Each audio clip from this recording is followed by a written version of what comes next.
오늘은 추수 감사주일인데요. 올 한 해 이제 결산한다 할까요? 감사절로 한 해를 이제 가을에 끝이고 겨울로 가는 길목에 서 있는 오늘 추수 감사주일에 예배를 통하여 오늘 이 자리에 오신 모든 분들에게 진심으로 감사드리고 하나님의 놀라운 축복이 여러분들에게 임하기를 축원합니다. 오늘 이 추수 감사주일에 저는 예수님께서 기도하시는 장면을 통해서 왜 감사해야 되며 예수님께서 우리에게 일생 동안 잊혀지지 않는 기도를 하고 계셨다는 사실을 여러분과 제가 성경을 통하여 다시 확인하면서 일생 동안 또 한 해를 살아오면서 있었던 모든 어려움, 힘듦, 고통스러운 것 다 내려놓고 감사하며 이 한 해를 마감하고 새로운 한 해를 준비하는 계기가 되기를 축복합니다. 오래전에 제 친구였던 고등학교 단짝이었던 이 친구가 제가 서울에 와서 이제 가정집 교회를 시작할 때에 그 친구에게 전도를 했습니다. 제가 생각할 때도 교회 나오라 하니까 이 친구가 저에게 교회가 어디 있느냐고 물었을 때 제가 답변하기가 곤란해서 우리 집이 교회다, 그러니까 집으로 오라, 이래서 참 전도하기 힘들었을 텐데 어쨌든 제가 초청을 했고 이 친구는 두말 없이 가정집 교회를 하는 저희 교회에 와서 이제 신앙생활을 했는데 1년 뒤에 갑자기 신학교를 간다는 거예요. 저는 사실은 좀 황당하기도 했어요. 왜냐하면 이 친구가 잘 이제 예수를 믿게 되어서 훌륭한 장로 되어서 일생 동안 저를 보호해 주실 줄 알았는데 이게 도움 안 되도록 신학교 간다 하니까 굉장히 당황했어요. 그래, 그 친구는 경북대학 법대를 나왔습니다. 아주 똑똑한 친구였고요. 또 저하고는 너무나 잘 맞는 친구예요. 어려서부터 고생을 같이 하고 같이 지냈기 때문에 저의 표정만 봐도 제가 무슨 생각을 하고 있는 줄 알고, 나도 그 친구 얼굴 표정만 보면은 다 알 수 있을 만큼 가까운 친구였어요. 근데 이제 신학교를 가고 난 뒤에 이 친구가 저에게 이런 이야기를 해요. 내가 신학교 가긴 갔는데 신학대학원 1학년이 공부를 치열하게 시키니까요. 그리고 세상과 달라져서 이제 다 단절하고 늦은 나이에 신학교 갔으니까 이 친구에게 얼마나 어려움이 많았겠습니까? 근데 이제 이 친구가 저에게 이런 이야기를 해요. 나를 위해서 진심으로 기도해 줄 사람이 아무리 생각해봐도 없는데 너밖에 없다. 그 나한테 기도의 짐을 넘기는 거예요. 또 가만히 생각해 보니까 이 친구는 아무도 예수 믿는 사람이 주변에 없으니까요. 예수님 믿는 사람이 없으니까요. 당연히 그게 맞는 것 같아요. 그런데 그 이야기를 들었던 권사였던 우리 장모님이 그 이야기를 몇 번 하는 걸 옆에서 듣더니 우리 장모님이 내가 기도를 해줘야겠다, 이래서 우리 장모님이 오랜 시간 그 친구를 위해서 늘 기도를 했어요. 열심히 기도드렸다고 만나면 장모님은 친구 목사님 잘 있느냐, 어떻게 됐냐 물으셨어요. 지금은요 우리 장모님도 97세가 되셔가지고 사위도 못 알아봐요. 보니까 이번에는 딸도 못 알아봐요. 그러니까 여러분 97세라서 이제 연세가 많으니까 누가 누군지를 몰라요. 그래서 이 기억력이 없고 점점 이게 잘 안 되니까 좀 치매 판정을 받으면 좋겠다 해서 그 판정관을 부르니까요 자꾸 그 판정관은 정상이라 그래요. 왜 그러냐 하면 우리 장모님 이제 그분들이 오셔가지고 또 위에 동서분이 장로님이신데 어머니 기도하시라니까 우리 장모님이 기도를 청산유수같이 잘하시는 겁니다. 왜냐하면 평생에 기도하는 훈련이 되어 있으니까요. 기도식이니까 막 칠남매 위해서 기도하고 막 교회를 위해서 기도하고 나라와 민족을 위해서 기도하니까요. 이래 기도 잘하는 사람이 왜 치매냐는 거예요. 그런데 못 알아봐요. 이거 어떻게 설명하죠? 평생에 하던 기도는 기억이 돼 있는 거예요. 그러니까요. 이게 참 지금도 97세인데 기도만 시키면은 잘하신다니까요. 오늘 이 본문은 나를 위하여 정말 기도하는 사람이 누가 있는가? 제가 여러분을 위하여 기도하고 저도 기도하지만 여러분이 저를 위하여 기도해 주시는 걸 저는 믿습니다. 또 기도해 주셔야 이 목회를 제대로 할 수 있고요. 마찬가지입니다. 저는 여러분을 위해서 생각날 때마다 주님 앞에 기도를 드리는 거죠. 그런데 우리 기도보다 더욱 중요한 기도가 누구의 기도냐? 예수님이 저와 여러분을 위하여 기도하고 계신다는 걸 지금 오늘 본문을 통해 설명하시는 거예요. 이 첫 번째 예수님의 기도는 우리가 죄에 빠지지 않도록, 죄악에 물들지 않도록, 왜냐하면 우리들을 보고, 저와 여러분을 보고 세상 속에 살지만 세상에 속하지 않게 해주시라고. 여러분, 우리는 어차피 세상에 삽니다. 직장에 나가야 되고요, 또 장사도 해야 되고요, 사업도 해야 되고요.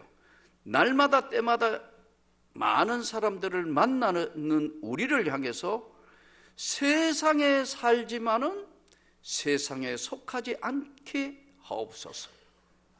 우리를 기도하시는 게 죄악에 빠지지 않게 하옵소서. 왜 죄악에 빠지지 않게 하냐면 요 죄가 한 발 들어갈 때는 다른 발이 빠져나올 수 있습니다. 그리고 두 발 다 빠져보면 범죄하는 자리에 들어가서 빠져나오기가 쉽지 않다는 것을 지금 설명하시면서 죄악에 빠지지 않게 보존하시기 위함이다 기도하시는 목적. 우리를 위해서 죄악에 빠지지 않도록 예수께서 기도해 주시는 거예요. 저와 여러분이 누군가가 나를 위하여 기도하는 사람 누가 있는가? 내 몸도 아프고 나 정말 외롭고 너무 힘드는데 나를 위하여 정말 기도할 사람이 있는가? 예수님이 오늘 기도하고 계신다는 거예요. 할렐루야. 예수께서 우리를 위하여 기도하시는 그분은 하나님이면서 인간의 몸을 입고 오신 구원자 예수 그리스도께서 우리를 위하여 기도하신다는 거예요. 죄악에 빠지지 않고 세상에 살지만 세상에 속한 자가 되지 않도록 우리를 위하여 기도하시는 거예요. 우리가 이 구원을 받았고 은혜를 입은 사람들이 왜 오랫동안 은혜를 지키지 못하는 이유가 어디 있는가요? 하나님으로부터 받은 구원도 받았고 은혜도 받았지만 왜 우리는 죄악에 연약해지는가? 죄의 속성상 이 죄는 영구 단절이 없습니다. 순간적으로 죄에 빠지는 거거든요. 분노하고 시기하고 질투하고 전혀 생각지도 않는데 한순간에 언제나 이것은 갑작스럽게 우리에게 찾아오기 때문에 시험에 들지 않도록 내가 너를 위하여 기도했다. 예수님이 베드로에게 그렇게 말씀했어요. 그런 관계로 죄악에 빠지지 않도록 예수님이 기도하시는데 이것을 유지하려면 우리 쪽에서는 예수님이 우리를 위하여 기도하시지만 우리 쪽에는 어떻게 해야 되는가? 감사해야 된다. 오늘 이 감사절인데 감사해야 된다. 진심으로 감사하는 자에게는 하나님의 기도가 그대로 보호로 나타나시는 거예요. 그런데 우리가 감사하지 못할 때는 어떤 결과가 오느냐면요, 분명히 예수님께서 주신 은혜가 있고 구원받고 충만한 삶인 것 같은데 내 영혼은 갈급해요. 내 영혼은 불안해요. 왜냐하면 항상 죄가 가까이 있기 때문에. 조금만 하더라도 어느 사이에 너는 세상에 속하지 않은 내가 한순간에 세상에 빠져들어간다. 여러분 그런 경험이 없습니까? 저는 목회자 세계도 그런 걸 많이 봤습니다. 특히 조심해야 합니다. 온 성도 여러분이 죄악에 빠지지 않도록 예수님이 기도하시는 모습에 우리가 조심해서 보아야 할 것은 일생 감사해야 된다. 이 감사하는 거. 이 감사는요, 세 가지로 보통 나타나는데, 환경적인 어떤 여건에서 해결이 되는 아주 고통스럽고 힘든 문제에서 해결이 될 때 감사하는 일시적으로 조건적 감사가 있어요. 예를 들 것 같으면 지금 며칠 후에 수능시험 치는데 수능시험 잘 치렀다 감사하다. 우리 자녀들 대학 좋은 대학 갔다 감사하다. 또 뭐 이거 해보니까 어떤 문제가 내 힘든 어려운 문제가 해결이 됐다 감사하다. 감사한 조건을 주신 거거든요. 이 조건에 의한 감사한 거, 이것도 굉장히 중요합니다. 계속해서 감사하는 자에게 하나님은 계속해서 감사의 조건을 주시는 거니까요. 그런 반대편에 한번 보세요.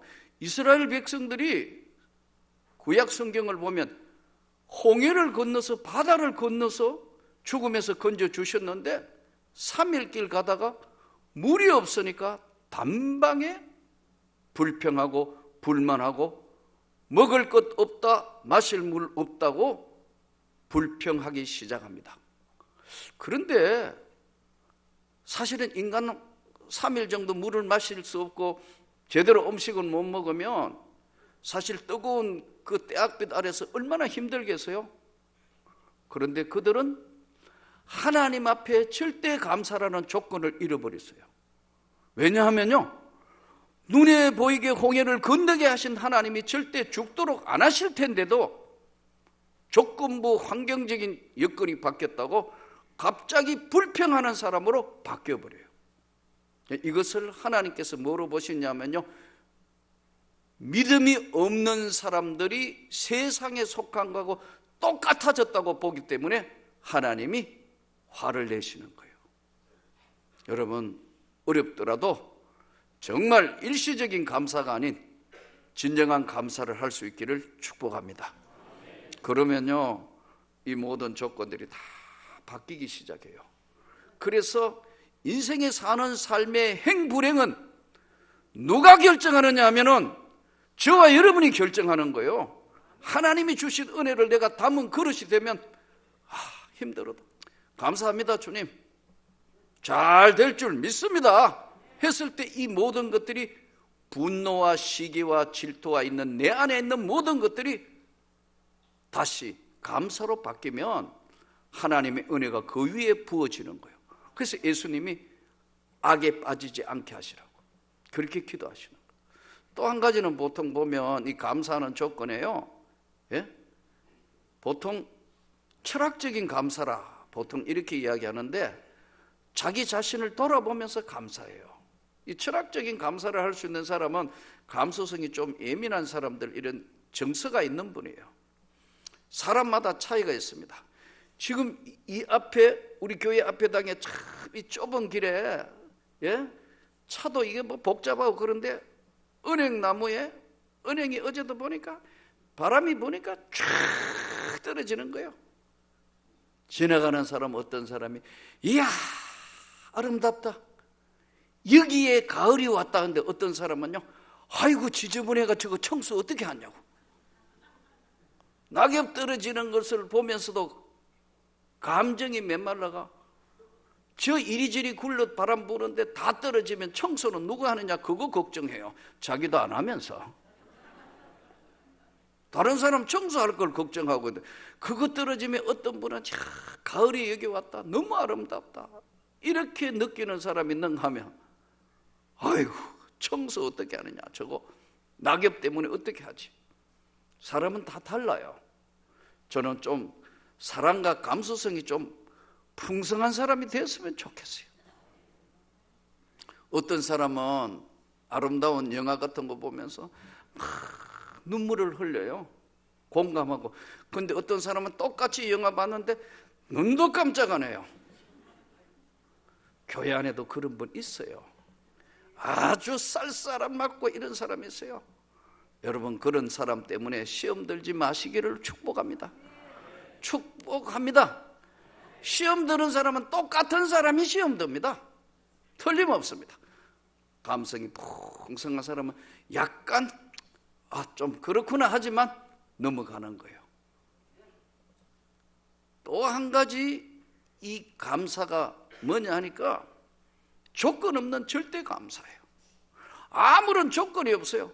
환경을 보면 기가 막히고 힘들고 어려운데 그냥 감사하는 거예요. 구원받은 것 감사, 오늘 하루 더 살게 하신 것 감사, 내일의 주님이 나와 함께 하실 것을 믿고 감사. 이 감사는 다니엘이 한 감사예요. 나라 없어졌어요. 바벨론 포로에 끌려갔어요. 똘똘하다고 끌려갔는데 전부 우상 숭배하는 그 음식 다 먹도록 산에 짐이 주는데 안 먹겠다잖아요. 환관장이 잘못하면 너희들이 얼굴이 채채하거나 이상하면 내가 왕으로부터 큰 벌을 받기 때문에 이 음식을 먹으라. 그런데 다니엘서 1장 8절에 보십시오. 다니엘은 뜻을 정하여, 하나님 앞에 뜻을 정하여 어떤 환경에도 굴하지 않고 감사하는 거예요. 그러니까 하나님이 한 시대에 다니엘을 통하여 그 시대를 열어가시는 거예요. 욥기, 여러분 욥기를 읽을 때마다 끔찍하다 할 만큼 환난, 역경, 고난, 자식 죽고 여러분 수많은 그 재산 다 날리고 그런데도 욥이 그러잖아요. 하나님을 찬송한다고. 욥의 부인은 도무지 이해를 못하는 거예요. 욥의 신앙을 이해 못하니까 뭐라 그러죠? 당신 그 좋아하는 하나님 욕하고 죽어버리라 그러잖아요. 그럼 욥은 그러잖아요. 내가 이 다음에 하나님 나를 연단하신 후에는 정금과 같이 사용하시리라. 그의 믿음대로 하나님은 그를 욥을 통해서 축복하시고 역사를 하시는 거예요. 오늘 저는 조국 대한민국도 시련의 기간이라고 저는 믿습니다.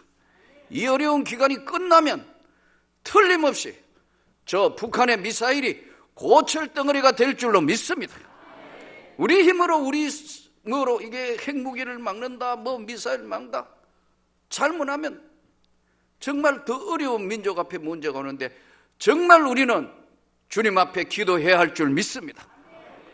저거 미사일이 고철덩어리가 되게 해주십시오. 하나님, 저 북한에 있는 수많은 영혼들을 주님이 긍휼히 여겨주시라고 나라를 위해서 정말로 기도해야 될 때. 근데 대부분 기도의 내용에 빠진 게 뭐냐면 감사가 없다. 감사하지 않으니까요. 이 감사를 우리는 절대적인 감사, 조건 없는 감사. 욥이, 다니엘이, 다윗이, 성경에 나오는 위대한 인물들이 다 이 하나님 앞에 기도를 한 거 예수님이 우리에 위하여 기도하고 계신다는 거예요. 악에 물들지 않게 하여 주옵소서. 이 추수감사절 유래가 사실은 이제 유럽의 수많은 사람들이 중세에 죽습니다. 뭐로 죽느냐면 흑사병으로 1300년대에 와서는요 수많은 사람이 사실은 흑사병으로 이제 그들이 다 죽게 됩니다. 1346년에서 문헌에 보니까 1353년에 흑사병으로 7500만 명에서 2억 명이 죽어요. 무시무시합니다, 여러분. 현대 이야기면 이걸 어떻게 막았을지 모르는데 그 당시 의료 수준에는 전염병, 흑사병, 이 현대 이야기로 패스트 아닙니까? 막을 방법이 없다. 그러니까 유럽 인구가 거의 절반이 죽었다 할 만큼 무시무시한 병이에요. 이게 가로토 흑사병, 폐혈증 흑사병, 폐렴성 흑사병, 이것도 종류가 문헌을 보니까 3종류더라고요. 죽어오니까요 불안, 공포. 이게 우리가 이 현대에도 메르스 한번 오니까 어땠어요? 만일에 현대의학으로 방어를 안 했으면요, 아마 이 나라가 정말 난리가 났을 겁니다. 현대의학이 그것을 방어했었기 때문에 그렇죠. 이제 낙타를 통하여 1차 전염하고 그게 온다는 걸 알았어요. 사스도 그렇고요. 다음에는 뭐가 올지 모르겠습니다. 이 땅의 삶은 완벽한 것도 완전한 것도 절대 없습니다. 지진은 안전지대를 했는데 한번 하나님이 흔드니까 얼마나 두렵고 떨린다는 걸 압니다. 지난번에 경주에 주일학교 연합회 갔는데 그 식당에 있는 사람들 그러더라고요. 한번 지진 만나고 나니까 부동산의 대부분 상가 다 내놨다. 여기 못 살겠다. 불안하다. 아마 지금 포항 저쪽에 있는 분들 대단히 불안할 겁니다. 자꾸 여진이 계속되니까 들어가야 되느냐 안 들어가야 되느냐 또 올까 봐 이 트라우마가 대단합니다. 주님이 지켜주실 줄 믿습니다. 이 믿음이라는 것이 바로 절대적인 믿음을 가진 자에게 하나님께서 감사하는 자에게 주시는 은혜입니다. 유럽에 흑사병이 오니까 시체 채우러 갔던 4사람 신부님 한 분 갔는데 문헌에 보니까 그 흑사병에 전염돼서 이틀 만에 죽어버립니다. 그러니까 얼마나 두렵겠어요. 시체 치울 사람도 없어져 버렸어요. 폐허가 되고 도망가고 여러분 엄청난 건데 기도하던 사람들이 생각을 합니다. 이대로 그냥 둘 거냐 어떨 거냐? 아니다. 우리는 기도하고 다시 시작해야 된다 해서 저들이 이제 하나님 앞에 기도하고 찬양을 하면서 나가는 그때 불렀던 찬송이 기쁘다 구주 오셨네. 그러면서 마을 사람들에게 청결 운동을 하고 다시 다 해서 유럽에 복구하는 촉매제 역할을 했다고 그럽니다. 오늘 한 해를 결산하는 이 추수감사주일에 저와 여러분이 주님 앞에 절대적인 감사를 했으면 좋겠습니다. 유럽 사람들 그 이후에 1620년대에 와서 유럽에 이제 예수 믿는 기독교 믿는 사람들이 영국에 핍박이 시작됐습니다. 살기도 힘든 데다가 예수 믿는 것 때문에 핍박을 하니까 이들이 어떻게 하면 좋을까 생각하다가 신대륙 미국을 택합니다. 1620년 9월 16일 날 이들이 배를 타고 가는데 가다가 44명이나 죽고 65일 동안 대서양에 그 당시 항해 기술로는 대서양을 건넌다는 것은 목숨을 건 그야말로 도박과 같은 일이었습니다. 그런데 죽지 않고 그해 12월 21일 날 이제 미국 동부 해안에 도착합니다. 저들이 추위와 두려움에 떨고 있는데 인대한 습격까지 당할까 해서 불안한 그들에게 참 인디안들이 그들에게 사랑을 베풉니다. 옥수수 재배하는 법을 가르쳐 줍니다. 그래서 저들은 가지고 온 씨앗을 봄이 되자 뿌렸고 첫 열매를 거두어 하나님 앞에 감사 예배 드린 게 이게 추수감사절의 시작이에요. 뭘 감사할 게 있겠어요? 아무것도 없는 땅에 와가 단 저들은 마음껏 찬양하고 마음껏 기도하고 마음껏 하나님께 영광을 돌릴 수 있다는 이거 하나 때문에 감사한 저들의 시작을 하나님이 미국 땅을 축복하시는 겁니다. 그래서 미국의 대통령 되는데도 여러분 성경 위에 손을 얹고 선서하잖아요. 이 땅의 삶, 절대적인 하나님의 은혜, 오늘 추수감사절 한 해를 결산하면서 예수님이 저와 여러분을 위하여 기도하고 있다는 사실을 깨닫고 삶의 어떤 조건이든 감사해서 하나님께 영광을 돌리는 놀라운 축복이 일어나기를 축원합니다.